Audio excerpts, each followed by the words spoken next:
Hey guys, welcome back to the channel, or as we like to call it, our little corner of the internet, which I love so very much. I'm really excited you're here. I can't wait to go over these clips with you. We've got kind of a hodgepodge of all sorts of things. I am very excited. Remember, this is for entertainment purposes only, so it's up to you to do your own research. Nothing here is representative specifically of anything that I believe. I'm just here to go over it and be the Mulder and or Scully of the situation. So let's remember that and let's get into it. Bing. I don't know. One of the most haunted cities in America is Jerome, Arizona, and not for the reason you think. This was a mining town and a lot of stuff happened, but this building was the birthing center and the morgue. And this was used to get rid of all the bodies, and guess what they used it for? To make the streets and the sidewalks of Jerome. When you walk here, you're actually walking on the departed, and these are the old tunnel systems that were used to get around. There's a lot of stories in this town and tons of experiences for many. Wild. Oh my gosh. Like, the people are in it. In the town. Oh my gosh. Kind of cool, but unsurprisingly haunted. Jerome, Arizona. I do love me some Arizona. I haven't been there. I haven't been to Jerome. Anyone been there? Is there an eerie feeling? Do people there know this? You know what I mean? Is this widespread information, or are people just walking like everything is normal? I'm like, oh, Uncle Fred. Let me get out of the way. Night, I'm driving the most haunted road in America, Riverdale Road in Thornton, Colorado. Turn left onto Riverdale Road. Okay, here we go. Riverdale Road is 11 miles long, connecting Brighton and Thornton, and follows the South Platte River. And its reputation as the most haunted road in the country comes from stories and experiences passed down through the years, and confirmed fatalities. Here's the thing about a road like this, there's confirmed fatalities, but you don't know where. So on this 11-mile stretch, you're always thinking, is this the spot? Is that the spot?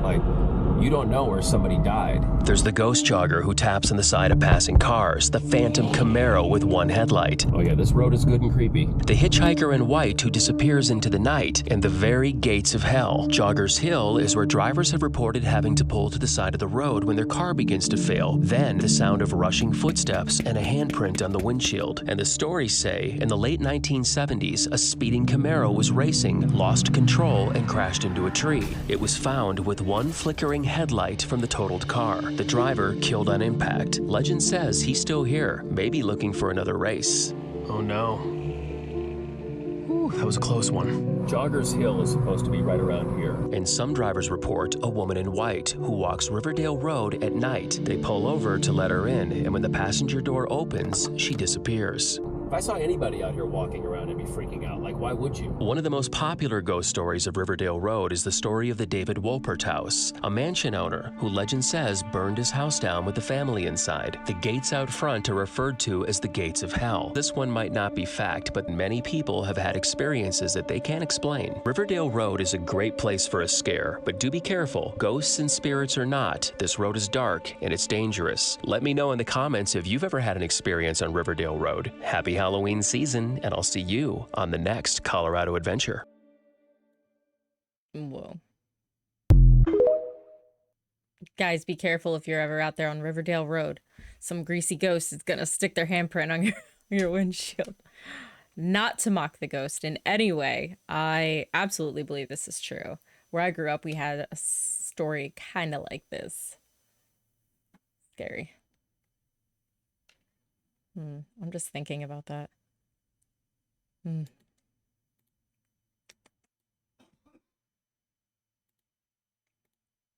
People before and after Forewarning, this is about exorcism. So if that's something that you're sensitive about, we got other stuff coming up later.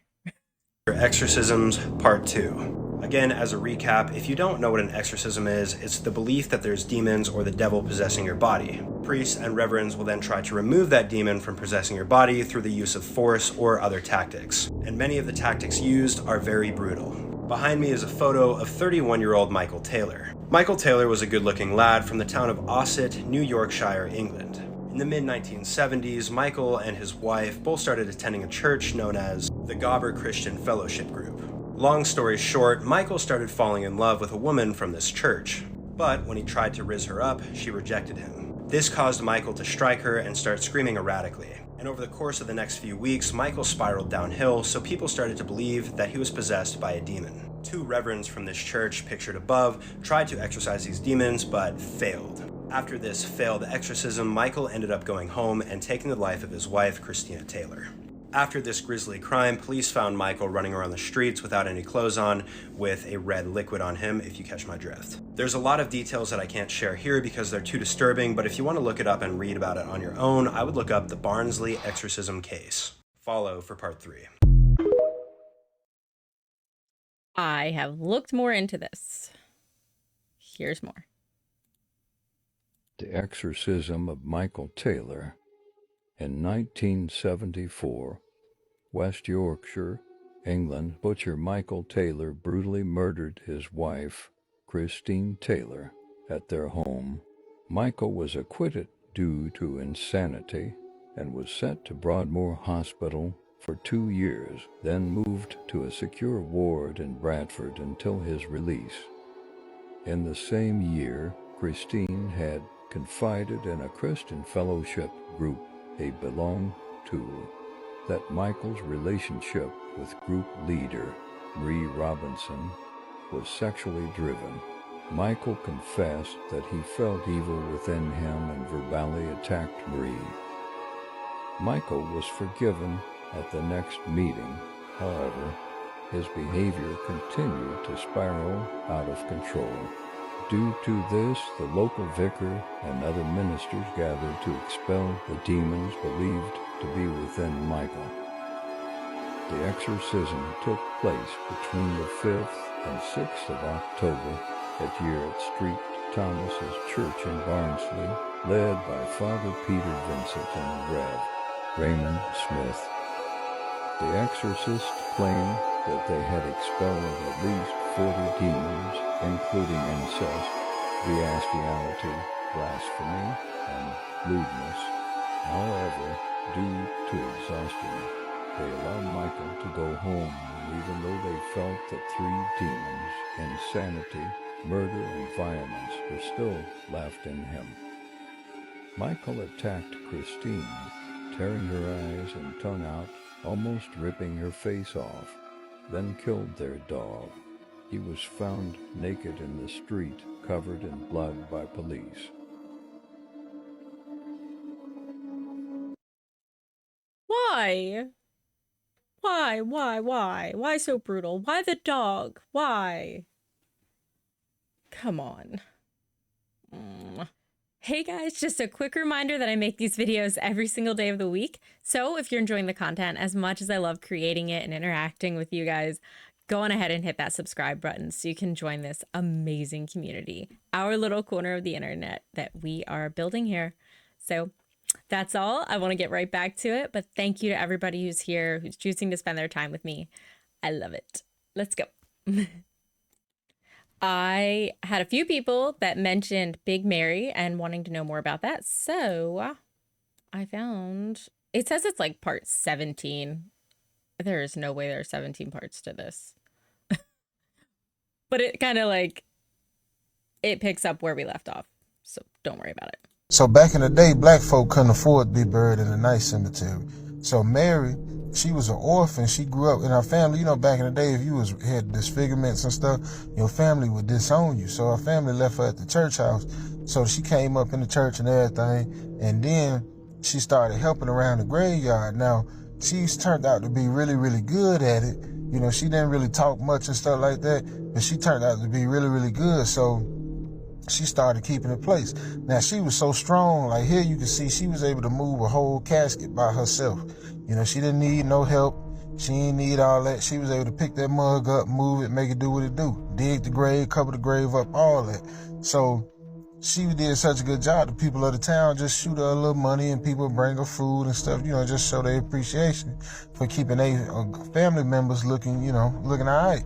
Now, over time, she started to slip deeper and deeper into like this craziness. So at first, she'd talk a little bit, like I said, but then she just really, when she would talk, then after a while, it just was crazy. Couldn't nobody make sense of it. Now, after time went, she eventually went and dug up folk up out the graves. And she took them and sat them all in a mausoleum. And when she sat them all in there, they said she was like holding a class or like preaching to them. And eventually she disappeared. They say that she went all the way crazy and buried herself somewhere, buried her own self alive somewhere out there, and covered up her grave. And after that, everybody just abandoned that cemetery because they were scared that if they put anybody else in there, that they would mess around and find and dig her grave up, and that she'd still be down up in there alive. Oh my goodness, that did not go how I thought it was gonna go. How about digging up the other people and setting up like a little... Oh, Mary.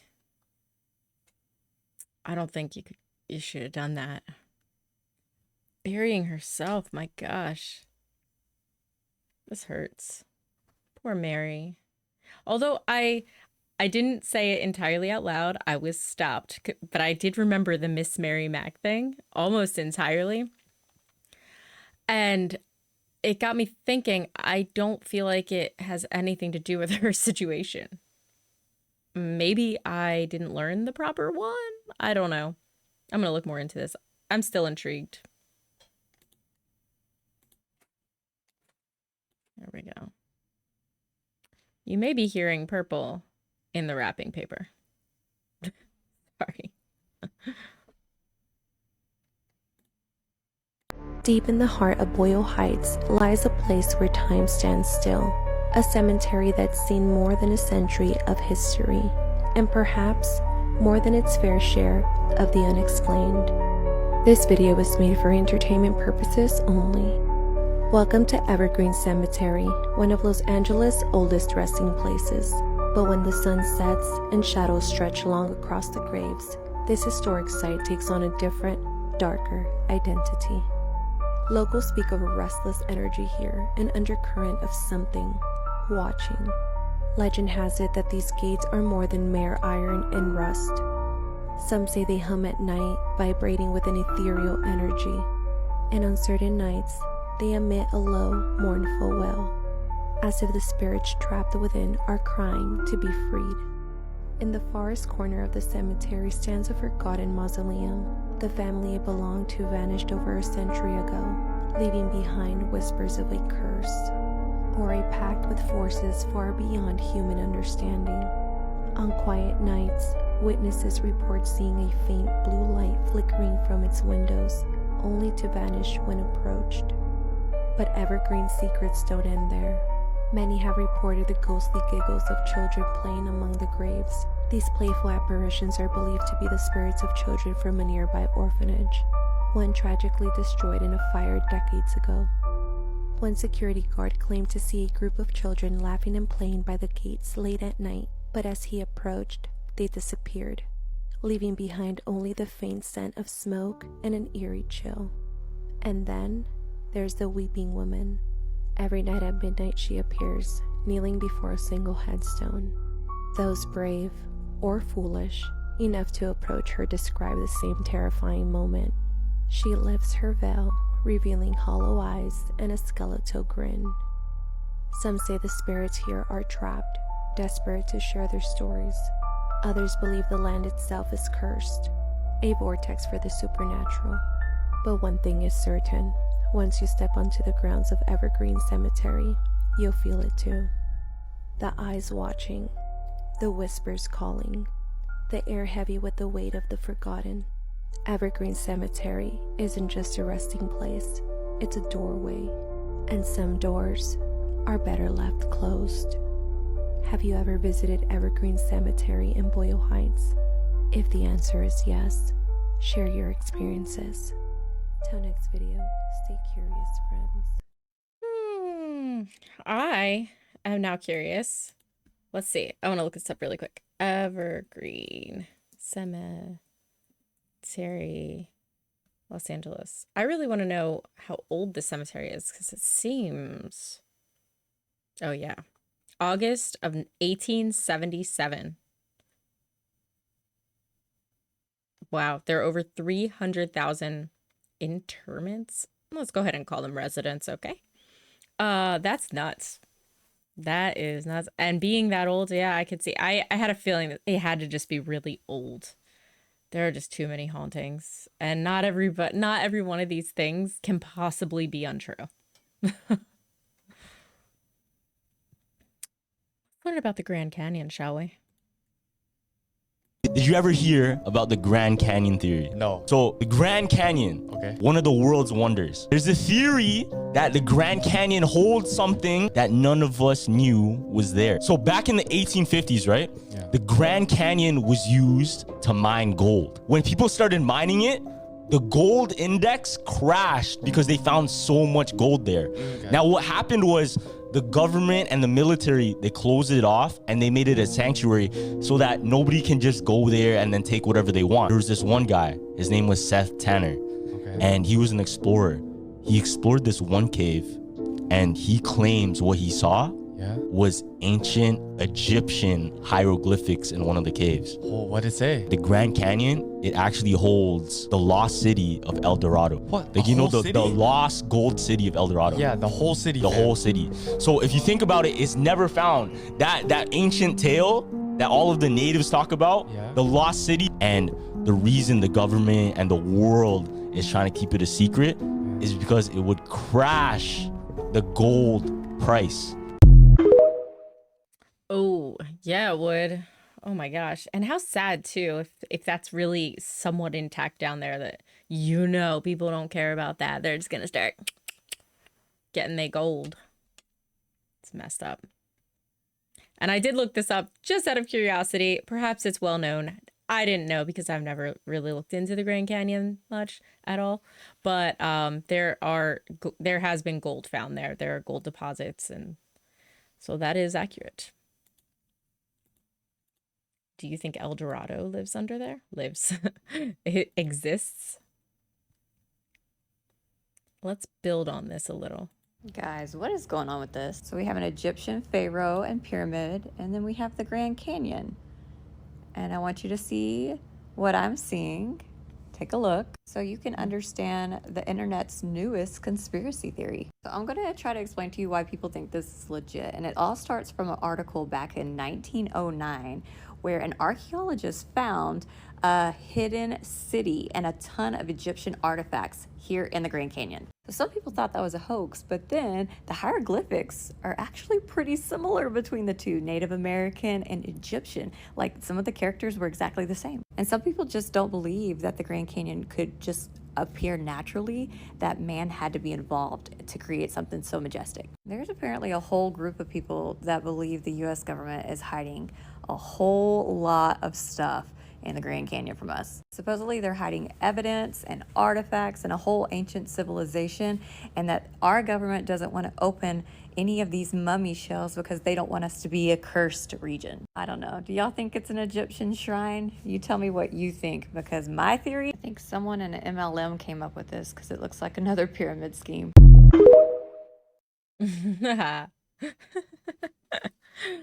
Wow. I don't know. The picture of the Grand Canyon looked a little doctored, but that doesn't mean it's not true. One more on the Grand Canyon, just because this was kind of cool. Debbie, get out of the way. Take a look at what they found in the Grand Canyon. You know the 20-foot tall Grand Canyon people that the wedding couple found earlier this week that scared them away? Well, this is the creature. It is an unidentified creature. It's known to be very violent. It seems that we don't know any more information, that it came from an asteroid or a UFO.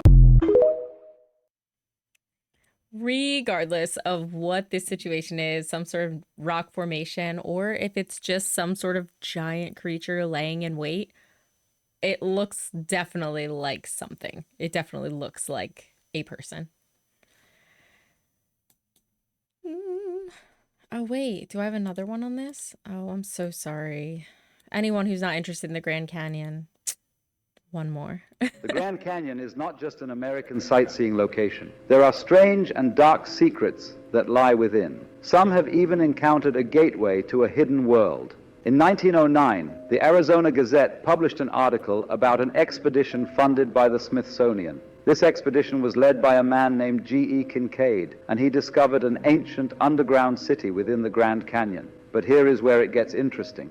This city was filled with artifacts from ancient Egypt, hieroglyphs, statues, and even a pyramid. How did ancient Egyptian relics end up in Arizona over 5,000 years ago? Is it possible that they had access to flight? But it gets even stranger. The Smithsonian seized all the artifacts and shut down any further exploration, which led to 90% of the Grand Canyon being restricted till this day.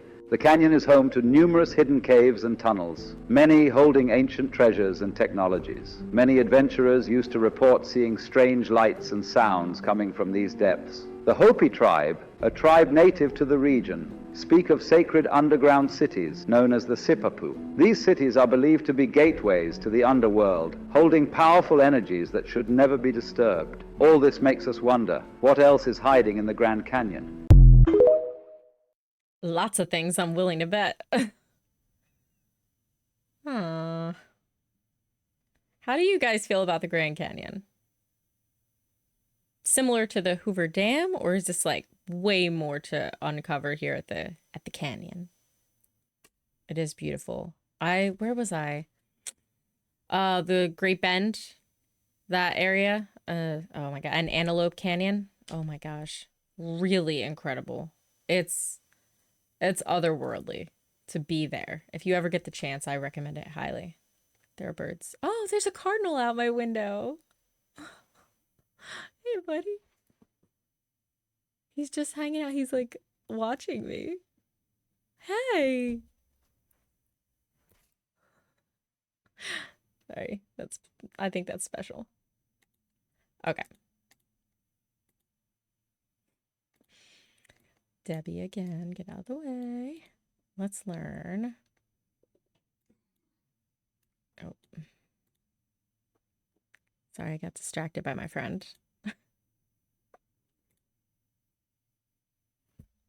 An exorcism was performed on this house and it failed.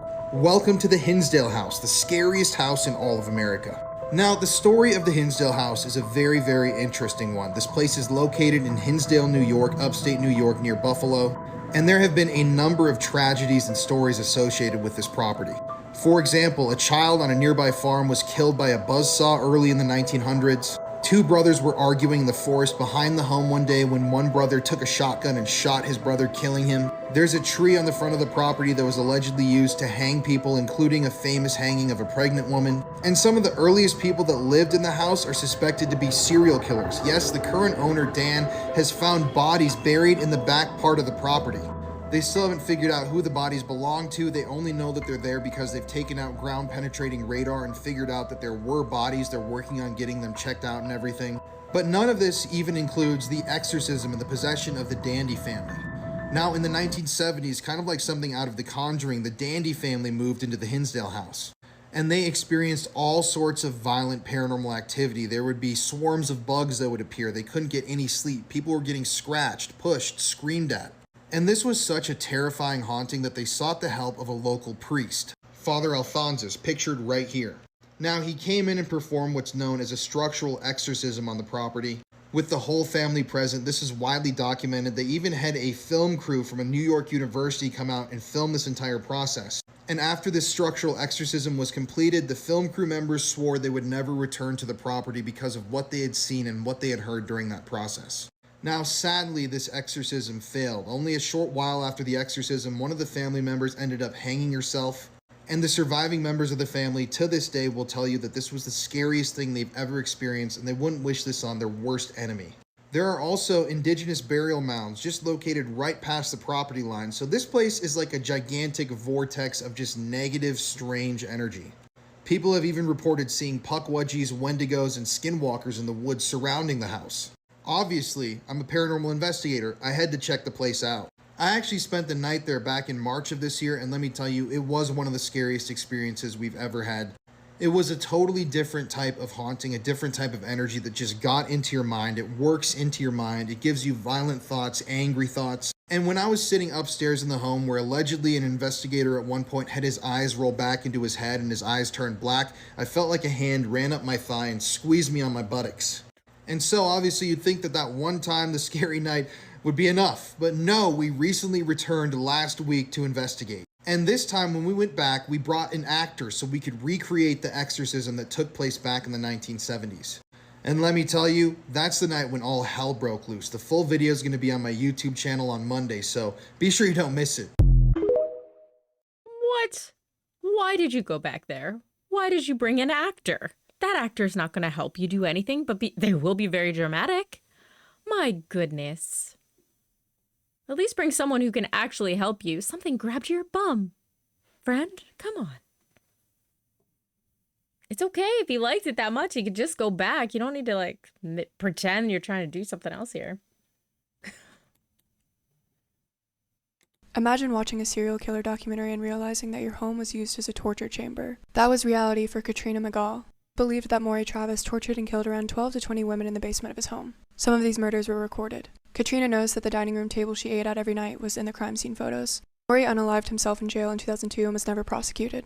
Maury's mother is the one that rented the home to Katrina without letting her know its horrifying history, like the makeshift cells that used to be in the basement of her home, the videos of him torturing victims. Maury's mother initially refused to let Katrina out of the lease, until the St. Louis Housing Authority intervened and helped her get out. Guys, you couldn't have gotten a new table for this lady. I mean, have you been to IKEA or Walmart? They sell some pretty cheap stuff. Look on Free Craigslist or something. You had to use the same table. I just won't get some people, and that's okay. I'm okay with that. I think it's time for the wholesome clip. What do you guys think? All right, I may need to read this to you. We're gonna say.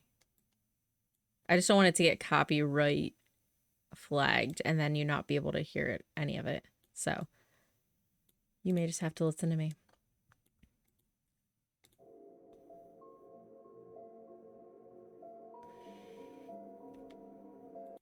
So a little girl's mom saved some bikers' lives, and this is how they repaid them. An 8-year-old girl, hold on, let's make this so we can actually read it all. It's such a thing that we fight here with the portrait versus landscape with these videos, because I want you to see it. I want to make it big, but you know? Okay. Should be good. An 8-year-old girl and her mother were driving when they stopped to help some bikers who were in an accident.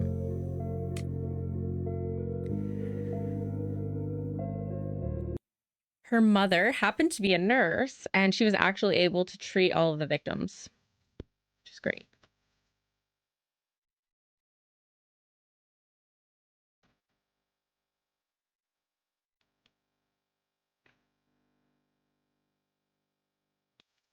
A year later, the little girl opened a lemonade stand at her house, and this is how they repaid her. Look at this. I'm going to zoom in more. You can see the line goes way far away.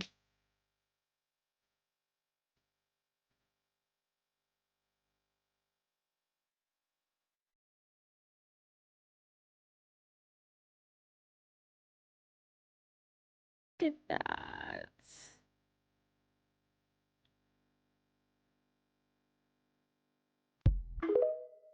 And, you know, obviously, they said this is how they repaid her. I doubt that's what happened here. They were just being kind because now they are a part of them.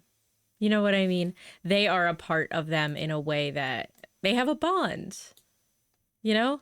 They shared something. Their friends are alive because of her mom.